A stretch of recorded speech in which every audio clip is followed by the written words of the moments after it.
These trucks go next week on TNN. We're holding under yellow for a lap. And then we'll get to green. But there's still at least one truck back in the pit area. So they give one to go. It'll be the last of the courtesy laps. Mike Skinner has clinched the vent visor award for leading the most laps tonight. He's been in front for every one of the 101 circuits of the 200-lap distance. There's Woolridge making his first Super Truck start. Stan Fox, that number 10 truck's regular driver at Indianapolis for the 500. The festivities begin this weekend. Everybody so far today just staring at the tailgate of Mike Skinner. Now the starter has green in hand. We're set for the final 99 laps. Crowd comes to its feet. Skinner hauls him off turn 4. We are racing. Mike Skinner, Joe Ruttman off down to turn 1. Clean restart. Again, Steve Portengate's truck running so well, moved out ahead of Ruttman. He got a good clean start. Dives down in the corner. You see the black and white number 83 there. Ruttman moves up on his bumper, though. He wants him out of the way, and he'll have to move, being a lap truck. Portengate 14 laps down after trouble early, separating the 2 leaders. Back to turn 1. Caught on the outside, that white truck there is 31, and that is Jack Sprague. Trying to get around Pancho Carter. Got caught up to the outside groove. Too wide, and a truck spins. It's Woolridge and P.J. Jones again. Oh, and the tailgate gets taken off P.J. Jones' got truck. Clobbered. Yeah, he did right there. And I thought everybody had missed him. Jerry Glanville, trailing the play, was the second truck to get him. You know, that looks mostly like cosmetic sheet metal damage, though. He's able to pull away. Yes, but Glenn, the rear spoiler is attached to that tailgate piece, and without a rear spoiler, it's going to be very tough to make that truck handle. Well, I think it probably will be. The truck will tend to get a little loose. Where's Bruce Willis when you need him? That says Die Hard. That says it all, doesn't it? You can rip me up. You can't make me quit. Tough break for PJ. That all started going into turn number 3 when Woolridge went around. So we'll show you the aftermath of it here. Caution out at lap 103. Now there's Sprague, who we were watching. Around goes Woolridge. Now PJ's okay right here. He just keeps backing down the racetrack. Oh, that's where the worst of it came through. Once Jerry Churchill clobbers him, but really not a direct hit to the chassis. Most of it's just to the corner of the truck. That's right. I'm corrected. Jerry Glanville missed him. He was not involved in the contact. Was the black truck, was that Bob Straight? We'll have a look. Somebody's got to have some damage on the right front from that one. Let's show you from Rick Corelli's in-car. Driving through the wreckage. Maybe we'll get a better look here. Right behind Sammy Swindell. This is Corelli. See him going down the backstretch into turn 3. Look at Corelli. Ooh, he gets into Swindell there. Swindell slows down. Now Corelli throws his hand up. See him move up to the upper side of the racetrack. Drove right through it cleanly. Nice evasive action there toward midfield. It was not Bob Straight, the other truck involved. We'll try to get a number for you when we come back.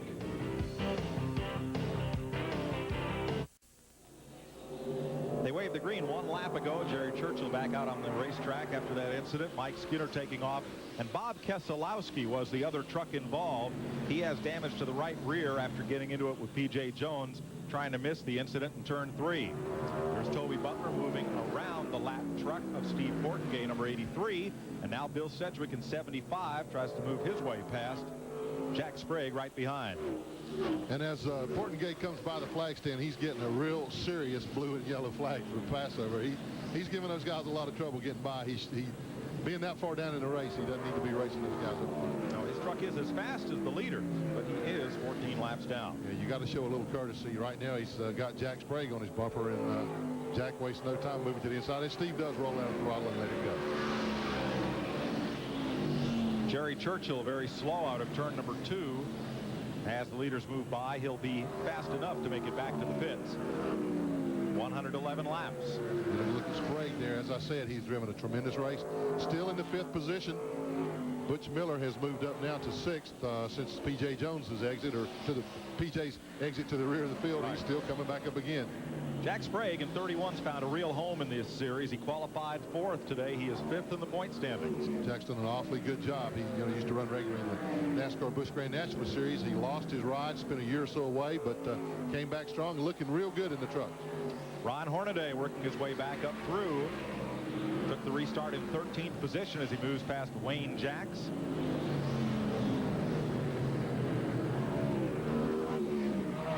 And Mike Bliss moving up.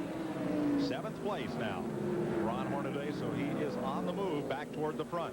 He's got a little bit of daylight to make up now, though, because he started back in the field having to work his way by the traffic. But I don't know. That truck looks to be, it definitely is looking better coming off the corners than it was earlier. So I think that it won't be too long till Ron's back up challenging, at least for that 6th position. As I said, Butch Miller holds 6th, but he is about a straightaway ahead of Ron right now. Jerry Churchill has gone to the pits. Here's Ralph. Mike, it's a handling problem for Churchill. And once he got it back up to speed, he realized it, brought it back in. The crew's going to work on it. Thanks. 116 laps. P.J. Jones fighting his way back to the front of the field, and he and Keselowski trade a little paint again as you watch Ron Hornaday trying to move back up and challenge for 6th place. Right behind him, Mike Bliss has the inside on Wayne Jacks. Makes the pass. The Milwaukee, Oregon native. Got to go run a midget tomorrow night. Back east, Hornaday's got to go to Sears Point tomorrow. Ralph's got to go to Toledo to the ASA race. Where do I have to go tomorrow? Oh, that's right. I'm going to the golf course. You would. Yes, they are. P.J. Jones and Bob Keselowski get together. Again. I thought they had enough of each other a while ago. Evidently they did. Well, the contact was after P.J.'s spin. It wasn't anything these two should be fighting about. They're just battling for position. It's pretty close to judge how close you can get to P.J. because most of the back end's gone. You're running right up on his rear tires there. Look at Bob nudges him a little bit. I think he's trying to straighten out that quarter panel of P.J.'s. Yeah. Ooh. Yeah. He took the big hammer to it then. You can see the damage to the right rear of Keselowski's Winnebago Dodge. I'll tell you what, Keselowski has done a terrific job in this series over the past few weeks running that Dodge. He's got sponsorship with Winnebago, but he does a lot of this on his own, getting no help from Dodge. He qualified 9th. He's 13th in the points, the former ARCA racer. Keselowski picks up a spot. We'll be back to Portland Speedway live after this. Race leaders in traffic. They've lapped past P.J. Jones. Mike Skinner comes off turn 4 to complete 125 laps. Joe Ruttman with him. About 4 car lengths back. You know, Mike, I think Ruttman might have tied that chain to Skinner because he's not letting him get away. As they work through that traffic, Joe was right on his bumper. And you see Sedgwick in number 75. I like this battle. There is Bill Sedgwick. Right behind him is Jack Sprague and Butch Miller. They have been that close for the last 10 laps. Good battle for 4th, 5th, and 6th there, respectively. Miller down to the inside. The Raybestos Ford Credit Ford. Now they have to go around the lap truck of Jerry Glanville, number 81. And you see Bill Sedgwick moving up on the back deck of Toby Butler there in the yellow, number 21. Butler still holding down the 3rd position, getting a lot of heat from Sedgwick right now. Toby having a little trouble passing P.J. with his wrecked truck. Butler's truck doesn't look like it's coming off the corner as well as it was in the first 100 laps, Glenn. No, it doesn't. I see a couple little wiggles there. It means he's having to work the wheel a little bit. Definitely, I don't think his handling is as good as it was. So 4 or perhaps 5 trucks will battle for that spot. Here comes 83, though he is laps down. Steve Fortengate still runs pretty quick as we look at 98, Butch Miller moving in. Butch Miller told me before the race that he thought that the guys would have to keep their tires under him. He likes his truck to be a little loose, but he says he wants to take care of the truck, not to abuse the tires. And he thought if that's the case, if tires were a problem, that the race would come to him. Thus far, that hasn't been the case, even though he is running 6th. Miller is 5th in the points, has 2 straight top 5 finishes.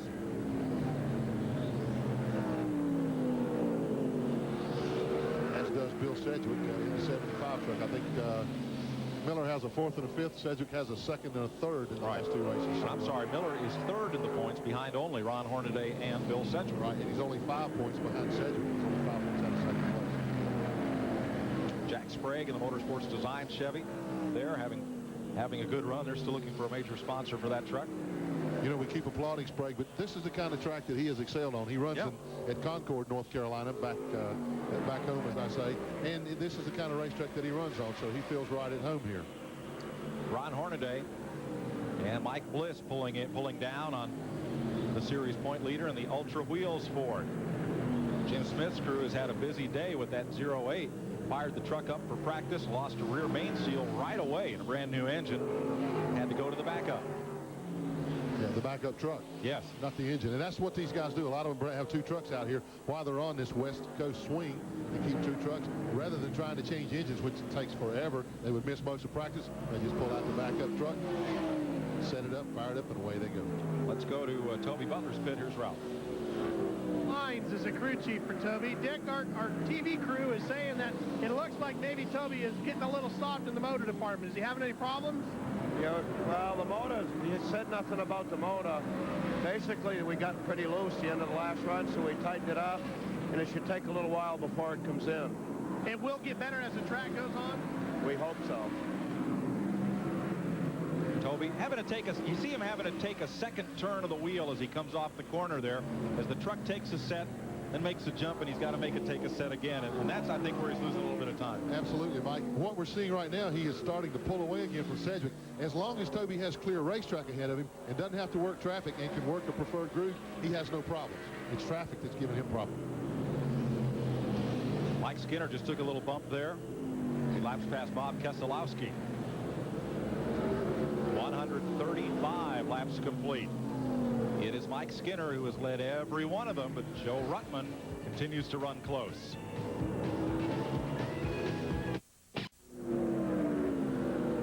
Mike Skinner continues to lead here in Portland, Oregon. Mike Joy with Glenn Jarrett, Ralph Shaheen, bringing you live coverage of the NASCAR Super Truck Series by Craftsman. Been a change in the top 5. Now you see Bill Sedgwick there with the 31 of Jack Sprague, and Butch Miller has passed both of those trucks. And gone up front a little further. There's a look at Butch Miller as he moves in on Sammy Swindell.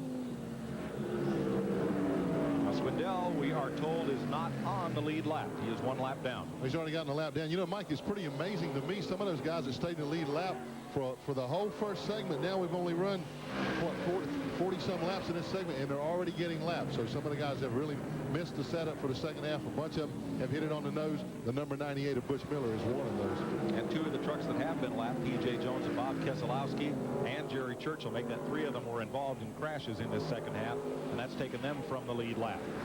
Butch Miller trying to chase down Mike Skinner, Joe Ruttman, and Toby Butler, the front 3, as they have been most of the race. There's Bill Sedgwick, who is behind Butch Miller. He's the 5th place truck. Mike Bliss has moved up to 6th. I believe Sedgwick missed it a little more, and Bliss and Butch Miller both hit the setup a little better. Oh, a spin by Swindell. Watch it. Jack Sprague is through there. Now let's put Sprague in the 5th spot. Let me correct what I have in front of me here. Sprague is 5th, behind the 98 of Butch Miller. Sedgwick is 6th. Bliss is 7th. Hornaday is 8th. Corelli is 9th, and Jeff Bodine is 10th. Those are the trucks on the lead lap. Yeah, and this will bunch them all up again on the restart. Let's take another look at what happened there coming off turn 4. Left side of your screen. And you see the truck just get out of shape. He got up in the loose stuff just a little bit, Sammy did. Spun it all the way around. Did a good job of getting the truck back down to watch Steve Portengate come. He goes through the mud a little bit, but he missed everything. Give an attaboy to Jack Sprague for missing that one. Yep. There you see Swindell's truck. While we got a minute, let's take this time to notify fans that this coming Wednesday night, May 10th, the TNN's Music City Tonight will be hosted by Darrell Waltrip and Katie Haas. The guests are going to have on there will be the Busch Grand National points leader, Johnny Benson Jr., and Ron Hornaday Jr. will be on there. Singing guests T. Graham Brown and Eddie Rabbit. So it's Racing City tonight. Absolutely. And tomorrow at 2 p.m. Eastern, and Sunday at 10:30 and 6:30. Catch up on all the latest drag racing news. Steve Evans, Dave McClellan, and Bob Fry bring you NHRA Today here on TNN. 53 laps to go here at Portland. Under the bright lights, here are the trucks on the lead lap. Skinner, Ruttman, Butler, Miller, and Sprague, the top 5. Then Sedgwick, Bliss, Hornaday, Corelli, and Bodine. the top 10. You know, the front three haven't changed too much. In fact, haven't No. changed at all. But boy,